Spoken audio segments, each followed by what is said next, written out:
Comme vous pouvez voir, on est connecté au CATI, donc au logiciel d'enquête. On va voir les fonctionnalités du logiciel. Alors, on va commencer par les premiers boutons que vous avez ici.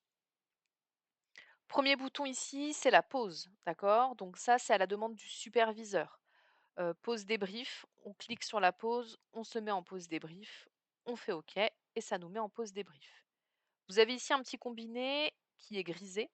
Vous, il sera bleu et jaune parce que vous serez connecté, en tout cas, la communication sera active et donc vous serez connecté.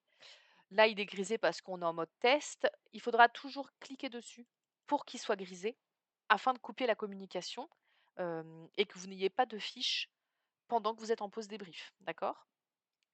Hem, Point important, on ne se met jamais en pause débrief quand on a une fiche à l'écran. Il faudra classer votre fiche et ensuite se mettre en pause débrief.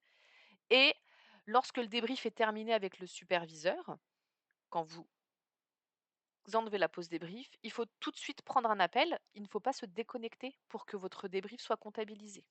Donc toujours avoir une fiche avant et après le débrief pour qu'il soit comptabilisé. Donc voilà pour la pause débrief.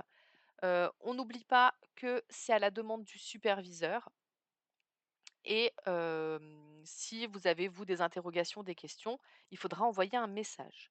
Donc c'est le bouton suivant qui va nous intéresser. En cliquant sur l'enveloppe, ça vous permet de communiquer avec les superviseurs de votre étude. Ce qui va vous intéresser, c'est les sup, où il y a marqué sup devant chaque nom. Le reste, c'est les directeurs d'études, chargés d'études, et donc vous n'êtes pas concerné et vous n'avez pas à les contacter. On va faire le test, donc je vais envoyer un message à moi-même, donc Christelle, et je vais noter par exemple, je n'ai pas de fiche, je suis en ready.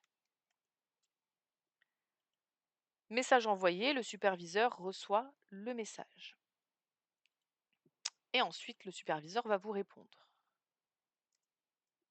Je regarde. Et voici la réponse que vous avez du superviseur. Je regarde. Dans la petite fenêtre que vous avez, il y a marqué Sup Christelle, donc c'est le superviseur à qui vous avez envoyé le message et qui vous a répondu.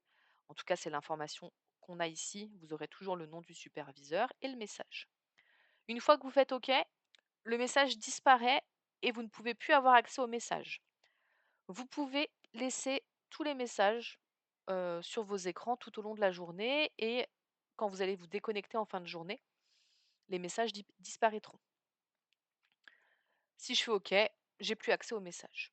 Si je veux répondre au superviseur, il faut que je reclique sur l'enveloppe et je resélectionne le superviseur et je renvoie un message.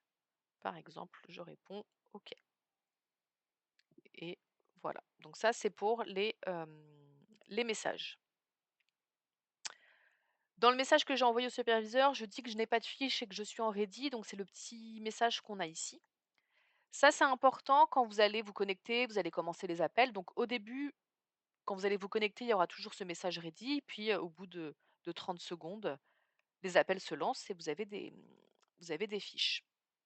Si en cours de journée, vous avez le message ready qui apparaît et que vous n'avez plus de fiches au bout de 1 minute, il faut avertir votre superviseur pour lui dire que vous n'avez plus de fiches et que vous êtes en ready. Donc bien faire, voilà, bien être vigilant par rapport à ça. Si au bout d'1 minute, vous n'avez plus d'adresse, il faut prévenir votre superviseur.